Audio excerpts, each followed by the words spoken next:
వాక్యాన్ని జ్ఞాపకం చేసుకుందాం. 1 సమూయేలు రాసిన గ్రంథము 26వ అధ్యాయము 12వ వచనములో ఒక మాట ఉండిద్ది.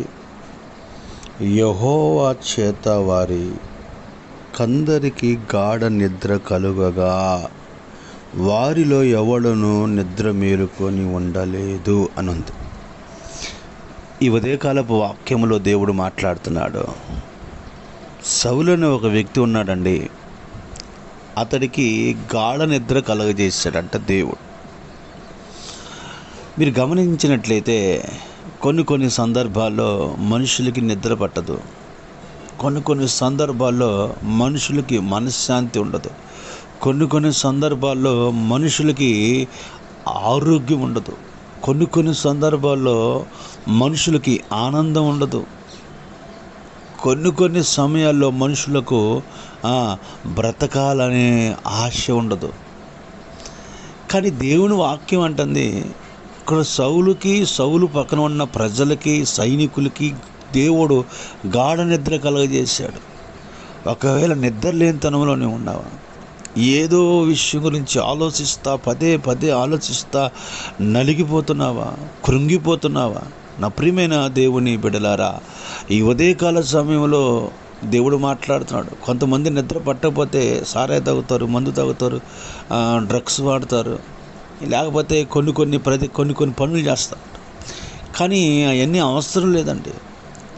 దేవుడు నీకు మంచి నిద్రను అనుగ్రహిస్తాడు. సుఖ సంతోషములు కలిగిన నిద్రను అనుగ్రహిస్తాడు నీకు.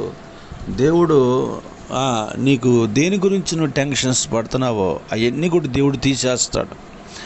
అందుకని బైబిల్లో కూడా ఆదికాండంలో కూడా రాయబడి ఉంటుంది, 2వ అధ్యాయంలో దేవుడు ఆదాముకి గాఢ నిద్ర కలగజేశాడంట.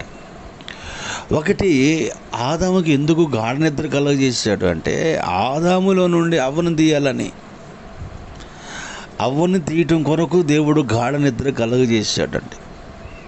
నా ప్రియమైన దేవుని బిడ్డలారా, దేవుడు ఒక అద్భుతం చేయాలంటే దేవుడు ఏ విధంగానే చేస్తాడండి.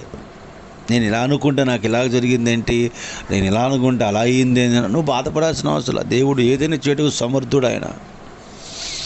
ఆయన గాఢ నిద్ర, ప్రశాంతమైన నిద్ర. ఎటువంటి నిద్ర అంటే, ఆ ఆదాముని తన ప్రక్కటి ఎముక తీస్తున్నది కూడా తెలియని గాఢ నిద్ర. నా ప్రియమైన దేవుని బిడ్డలారా, అప్పుడే ఆదాము ప్రక్కటి ఎముకను తీసి అవ్వను తయారు చేశాడండి.